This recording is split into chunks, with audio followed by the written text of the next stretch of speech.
Saudações, boa noite, boa tarde, bom dia. Vamos dar seguimento à nossa série sobre literatura, falando sobre geração Beat, a Beat Generation, e começando com o velho e bom Walt Whitman, Folhas de Helva, que foi publicado em meados do século XIX e deu liberdade ao verso solto, o verso derramado, o verso no ritmo do poeta. Sem métrica, sem rima, ou vai ter métrica e vai ter rima quando o poeta quiser. Então nós já vimos lá, quando falamos dos poetas malditos, sobre o Baudelaire, sobre o Rimbaud, sobre o Mallarmé, que a poesia ali já tinha uma implosão dos versos, né? Principalmente com o Mallarmé, que soltou versos durante a Folha, o lance de dados, e aqui o Walt Whitman, que construiu esse livro durante toda a vida, né? São várias edições, essa aqui é uma das possibilidades de versões que você vai encontrar.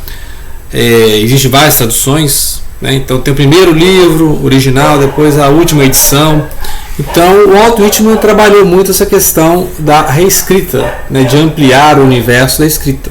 Então ele começou com um poema, esse poema gerava outro poema, deste poema ele criava outro poema, e aí ele vai falando o quê? Da vida, das enumerações, da vida na América, da luta pela democracia, a luta pela democracia, e aí ele vai falando de si mesmo, e fala de si mesmo no coletivo. Então ele exalta a si mesmo e exalta todos os americanos, né? Vamos falar aqui estadunidenses, né? Os norte-americanos. Porque ele é um poeta norte-americano, estadunidense, mas um poeta mundial. Então fale bem da sua aldeia, fale da sua aldeia e você será universal.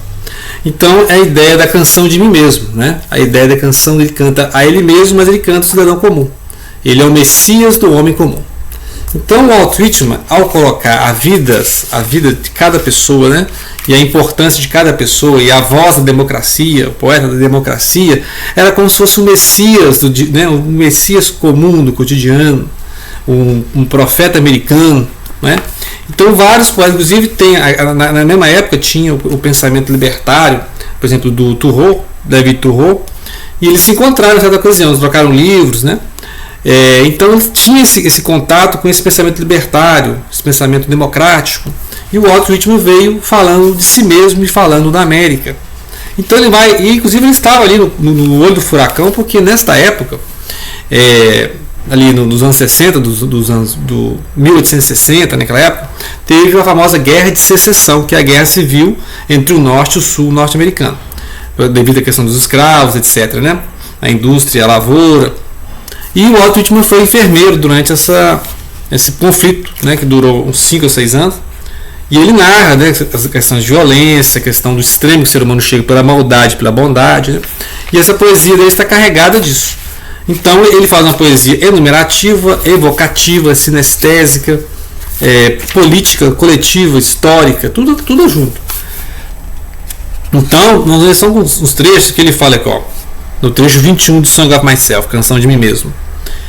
Sou o poeta do corpo e sou o poeta da alma. Os prazeres do céu estão comigo, as dores do inferno estão comigo. O primeiro transplanto e amplio sobre mim, e o segundo traduzo em uma nova língua. Eu sou o poeta da mulher, tanto quanto o do homem. E digo que é tão grandioso ser uma mulher como ser um homem. E digo que não há nada maior do que ser mãe dos homens. Canto a canção da expansão e do orgulho. Já tivemos fuga e censura o suficiente. Revelo que o tamanho é apenas o desenvolvimento. Ultrapassaste os demais? És o presidente? Isso é ninharia. Eles irão além de teu feito. Esse trecho do 21. Mais alguns trechos. Trecho do 24. Walt Whitman. Um Cosmo, de Manhattan, o filho. Turbulento, corpulento, sensual, comendo, bebendo, reproduzindo, sem sentimentalismo, sem estar acima de homens e mulheres ou separado deles. Não mais modesto do que modesto. Desatai as fechaduras das portas. Desatai mesmo as portas de seus batentes. Quem quer que degrade o outro, degrada a mim. E tudo que é feito e dito retorna ao fim para mim. Através de mim, muitas vozes emudecidas há muito tempo. Voz das gerações intermináveis de prisioneiros e escravos. Voz de doentes e desesperados, de ladrões e anões. Voz dos ciclos de preparação e de crescimento. E das linhas que se conectam aos astros, nos úteros das coisas dos pais. Então é uma poesia cheia de numerações, catalogações das experiências, e ele mesmo falava: eu me contradigo, eu contenho, eu armazeno, eu junto multidões. Então o Walt Whitman foi uma inspiração nessa voz eloquente, messiânica, o profeta estadunidense, inspiração para Fernando Pessoa, por exemplo, Alves de Campos, inspiração para o Garcia Lorca, lá, o poeta espanhol, que tem esse mesmo tom da poesia fluida. Então ele trabalhou muito a questão dos versos longos, né? Os versos que vão no fôlego, até você perder o fôlego, os versos para ser declamados, que aí é o poeta que já faz a poesia para ser lida em voz alta, não só no papel, né? A importância então do Walt Whitman é essencial por justamente ser o início ali do cânone, né, estadunidense. Já tinha o Edgar Allan Poe, né, 1840, que com o conto e a poesia, mas a poesia ainda é uma poesia romântica, pré-simbolista, inspiração para o Edgar Allan, para o Baudelaire, que traduziu Edgar Allan Poe, inspiração para o Mallarmé, que traduziu Edgar Allan Poe. Também tem Emily Dickinson, que é a poesia da concisão, da contenção, a poesia que fala muito com pouco, que é a inspiração depois do Paul Celan, no século XX, e a poesia do Whitman, que vai inspirar, depois nós vamos ver ao longo, né, das gerações, a geração Beat. Bem, aí tem o Whitman, tem o Thoreau, tem o Emerson, etc., vários escritores, né, e tem o Jack London. Jack London, que foi o aventureiro, né, o escritor aventureiro, que depois vai ser protótipo ali para o Hemingway, para o Fitzgerald, né, o grande Gatsby. Então os contos do London é aquele aventureiro que inclusive adentrou a desbravamento do Alasca, né, ele viveu no Alasca, ele tem os caninhos brancos, né, o chamado da selva, tem vários contos em que ele mostra como é que é viver no extremo, né, o homem na natureza, assim como o Thoreau fez lá no Walden. O Walden tem essa questão do homem com as forças da natureza, e aqui ele tem justamente isso, vários contos do Jack London, em que ele fala das aventuras. Alasca é um desses lugares, e também é questão de como é que era a vida na América, aquela América ali indo para o oeste, né, a grande caminhada para o oeste. Mas aqui ele está na transição do 19 para o 20, né? E aí no 20 tem o Hemingway, que vários livros, aqui no caso estou com o Fitzgerald lendo aqui a geração do jazz, e essa galera, Jack London, Fitzgerald, Hemingway, vai ser inspiração depois para surgir o On the Road do Kerouac, Jack Kerouac, que lá nos anos 50, as aventuras dele foram depois da Segunda Guerra, né? Ele serviu na Segunda Guerra, e aí ele, lá no final dos anos 40, ele vai andar ali pela América, né? Pegando carona, vagão de trem, e ele vai seguir viagem, conhecendo vários personagens da América, os andarilhos, né, as prostitutas, os agricultores que vão pulando de fazenda em fazenda, né, para poder plantar, para colher algodão, por exemplo, né, o imigrante, os mexicanos na fronteira. Então ele tem vários personagens que são a pessoa comum, aquelas mesmas pessoas que o Whitman encontrava, né, aquela mulher que passa pelo poeta, né, que tem lá do Baudelaire, que ele viu a mulher passando, tem esse aqui, a pessoa comum. A pessoa comum, não é a princesa, não é o barão, né? É a pessoa comum. Essa aqui é o manuscrito original, inclusive esse aqui é baseado, onde tem os nomes reais, né?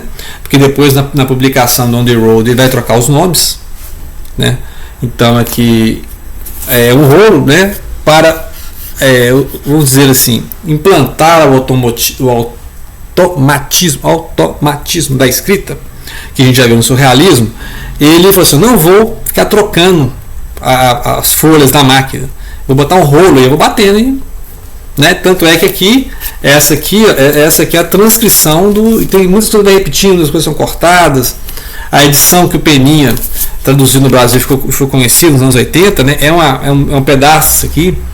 Então isso aqui seria esse rolo, né, que o Kerouac foi batendo na máquina e foi extensão, não sei a metragem dele, mas imagine o rolo antigo, né, de fax. E aí ele não precisava tirar o papel, colocar outro papel, não, ele vai rodando ali, vai descendo a cabeça. E é basicamente isso. Ele sai ali no final dos anos 40, né, depois da Segunda Guerra, e vai conhecendo essas pessoas na América. Agora a luta foi publicar o On the Road. que teve várias possibilidades, né? A questão do jazz, da Beat Generation, que, né? A questão do jazz, a questão da vida noturna e a questão também das memórias, porque tem muita coisa que ele viveu, então é um pouco proustiano, tanto que no filme que colocaram lá o livro do Proust, então tem um pouco de Proust, tem um pouco do Whitman, tem um pouco do Kerouac, do Jack London, tem um pouco do Fitzgerald, um pouco do Hemingway, tudo misturado, né? É uma literatura que depois foi conhecida como a geração beat. Então o que nós temos aqui deixa eu achar o livro aqui, esse aqui, ó. Dois livros do Claude Ville, que é um especialista no assunto, né? Claude Ville é um especialista em geração beat, Beat Generation, que é esse beat de batida, beat, o jazz bebop, e é o beat de beatitude, né? Pessoal, é liberdade, né? Então naquela época a vida sexual não era pela repressão, né?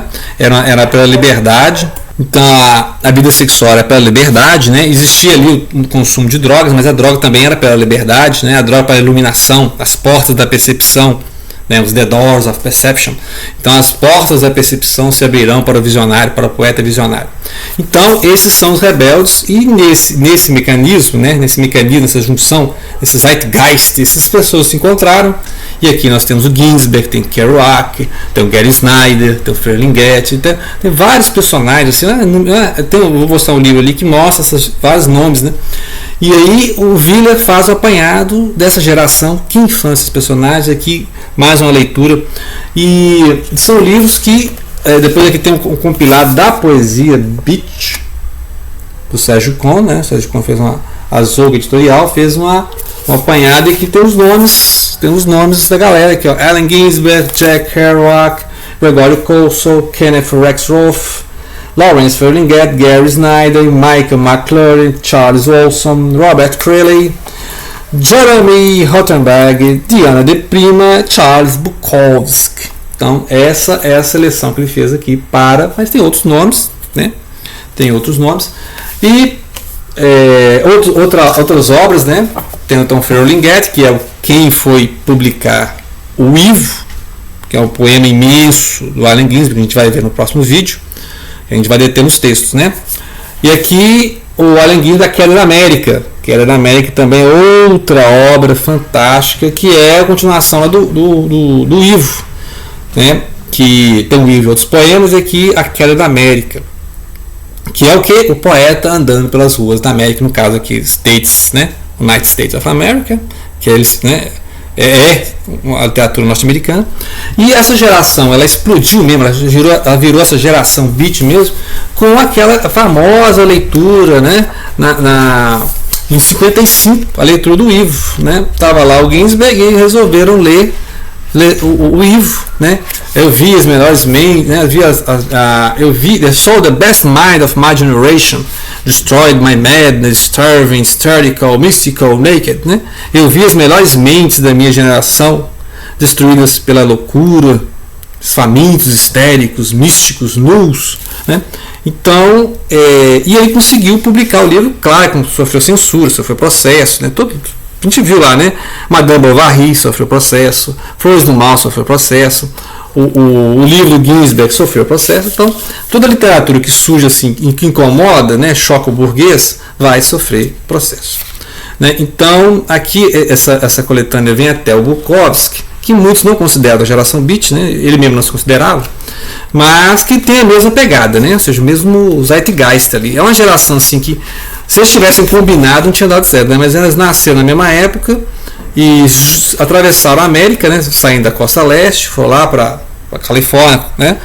Na costa oeste, conheceram o pessoal de São Francisco. Então, aquela renascença de São Francisco, né? Um pessoal que gostava de conhecer mesmo, de conhecer a estrada, né? É o pessoal que saía para a estrada e